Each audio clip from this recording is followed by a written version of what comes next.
اور تیسری علامت، اس کا دل کبھی غیر سے مانوس نہ ہو، اس کا دل کبھی بھی غیر سے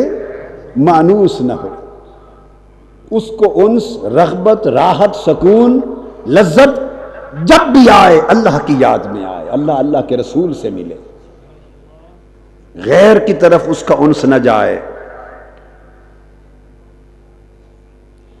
اور یہ بات ذہن میں رکھ لیں، قاعدہ یہ ہے، غیر کی تعریف میں کر چکا ہوں، بیان کر چکا ہوں کہ جو اللہ پر دلالت کرے، اللہ کی راہ دکھائے، وہ اللہ کا غیر نہیں ہے، خواہ وہ رسول ہے، خواہ وہ صحابی ہے، خواہ وہ اہل بیت میں سے ہے، خواہ وہ اولیاء میں سے ہے، خواہ صالحین میں سے ہے۔ جو اللہ کا طریق بتائے، اللہ کی راہ دکھائے، اللہ کی طرف بلائے، وہ غیر نہیں ہے۔ پھر پانچویں علامت یہ ہے قلب سلیم کی، کہ اگر کبھی اللہ کی خدمت کا ایک وظیفہ چھوٹ جائے، ایک لمحے اللہ کی بندگی میں کسی لمحے مجبوری سے کوئی خدمت کا ایک عمل ترک ہو جائے، تو اس کے دل کو اتنا افسوس ہو، دکھ لگے اور غم ہو، جتنا دنیا کے حریص کا اگر مال ڈوب جائے تو اس کو غم ہوتا ہے۔ جو لوگ حریص ہیں دنیا میں، جن کا جینا مرنا مال و دولت دنیا ہے، اگر ان کے سودے میں، کاروبار میں انہیں بہت بڑا نقصان ہو جائے، کروڑوں اربوں کا نقصان ہو جائے، اور لاکھوں والے کو لاکھوں کا نقصان ہو جائے، اور ہزاروں کے کاروبار والے کو ہزاروں کا نقصان ہو جائے،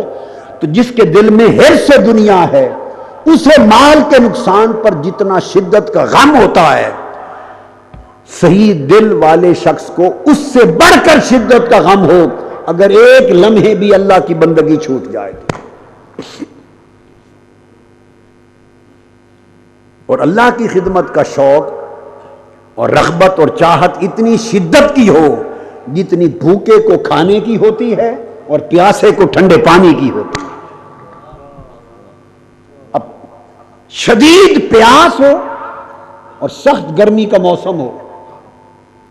اور 2 دن سے 3 دن سے پانی کی بوند نہ ملی ہو، اس کو سامنے پانی اور ٹھنڈا پانی چشمے کا نظر آ جائے، کیفیت دیکھیں کہ اس کے دل کی اس پانی کے لیے کیا ہو، تصور آ گئی نا بات۔ بس وہ جو پیاسے کو جو لذت اس وقت شدت پیاس کی حالت میں ٹھنڈے پانی کے تصور سے جو لذت ملی تھی، اس سے کروڑ گنا بڑھ کر اسے رب کی خدمت، محبت اور عبادت میں لذت ملے، تو سمجھو وہ دل صحت مند دل ہے۔ اور 7ویں علامت یہ ہے کہ جب وہ نماز میں داخل ہو، بندہ اللہ کے ذکر میں داخل ہو، عبادت میں داخل ہو، اللہ کی یاد میں داخل ہو، تو دنیا کے سب غم اس طرح بھول جائیں جیسے کوئی غم تھا ہی نہیں۔ یہ میں علامتیں بتا رہا ہوں، ہر بندہ پرکھ سکتا ہے کہ دل مریض ہے یا صحت مند ہے، قلب سلیم ہے۔ اگر قلب سلیم نہیں تو قیامت کے دن کام نہیں آئے گا۔ الا من اتی اللہ بقلب سلیم، وہی دل کام آئے گا جو صحت سلامتی کے ساتھ پہنچے گا۔ تو اس کی علامت یہ ہے کہ دنیا کے سارے غم لمحہ ذکر الہی میں، لمحہ خدمت الہی میں اور لمحہ عبادت الہی میں سارے غم بھول جائیں۔ اور پھر صحت مند دل کی علامت یہ بھی ہے کہ اسے ایک ہی غم ہو اور کوئی غم ہو ہی نہیں، نفع بھی ہوتے رہیں، نقصان بھی ہوتے رہیں، ثمرات دنیا ملتے بھی رہیں، جاتے بھی رہیں، ان کو دنیا کے ضابطوں کے مطابق ڈیل کرے، مگر ان کا غم دل کو نہ لگائے۔ اگر غم دل کو لگے تو ایک ہی، اور وہ مولا کا غم، کہ کہیں میرا مالک مجھ سے ناراض نہ ہو جائے، کہیں میرا مالک پردہ نہ ڈال دے، مجھے محجوب نہ کر دے، مجھے اپنے دیدار سے محروم نہ کر دے، مجھ پر غضبناک نہ ہو جائے، ایک ہی غم ہو۔ اور 9ویں علامت دل کی صحت کی یہ ہے، 9ویں علامت یہ کہ اگر ایک لمحہ بھی یاد الہی کے بغیر گزر گیا تو وہ سمجھے کہ میری زندگی ضائع ہو گئی۔ وقت کے ضائع ہونے کا اتنا خوف، اتنا ڈر ہو۔ اور 10ویں علامت قلب صحیح کی یہ کہ اس کی حسن نیت کمال درجے کی ہو، جو کام کرے اس میں نیت خالصتاً لوجہ اللہ ہو، کسی سے سنگت دوستی بنائے وہ بھی صرف اللہ کے لیے، کسی سے محبت کرے تو اللہ کے لیے، کسی سے دشمنی کرے تو اللہ کے لیے، مال کمائے تو اللہ کے لیے، خرچ کرے تو اللہ کے لیے، کسی کے پاس جا کے مجلس میں بیٹھے تو اللہ کے لیے، اور کسی کو چھوڑ دے تو اللہ کے لیے۔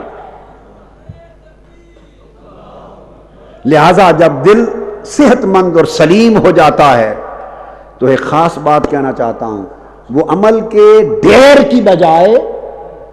عمل کی خالصیت پہ دل توجہ کرتا ہے، کثرت عمل کی بجائے حسن عمل پہ دھیان کرتا ہے، کثرت عمل کی بجائے حسن عمل پہ خیال کرتا ہے، عمل کی تقسیم زیادتی کی بجائے عمل کی تصحیح پر زور دیتا ہے۔ وہ یہ نہیں سوچتا میں اتنی تسبیح کر لوں تو اتنا ثواب ہوگا، اتنی یہ فلاں قسم کی نماز پڑھ لوں تو 70,000 نمازوں کا ثواب ہوگا، اس وقت میں یہ خاص تسبیح کر لوں تو 3 لاکھ نفل پڑھنے کا ثواب ہوگا۔ وہ عملوں کے ڈھیر اور ثوابوں کے ڈھیر کے پیچھے نہیں جاتا، یہ بھی دل کی مرض ہے۔ جو ثواب کی تجارت میں رہتا ہے وہ بھی مریض ہے دل کا۔ ہائے ہائے ہائے، جو ثواب گنتا رہتا ہے اور درجات کی تجارت میں رہتا ہے، ثواب کی تجارت میں، درجات کی تجارت میں جو رہتا ہے وہ بھی دل کا ایک مرض ہے۔ اگر دل صحیح ہو جائے تو اسے نہ دنیا کے درجات سے دلچسپی ہے، حتیٰ کہ نہ جنت کے محلات سے دلچسپی ہے۔ اس کی دلچسپی، اس کی لذت، اس کی راحت، اس کی خوشی، اس کا کیف، اس کا سرور صرف اس بات میں ہے کہ جو کروں خالص یار کی نیت کروں تاکہ وہ راضی ہو جائے، جو کروں اللہ کے لیے کروں۔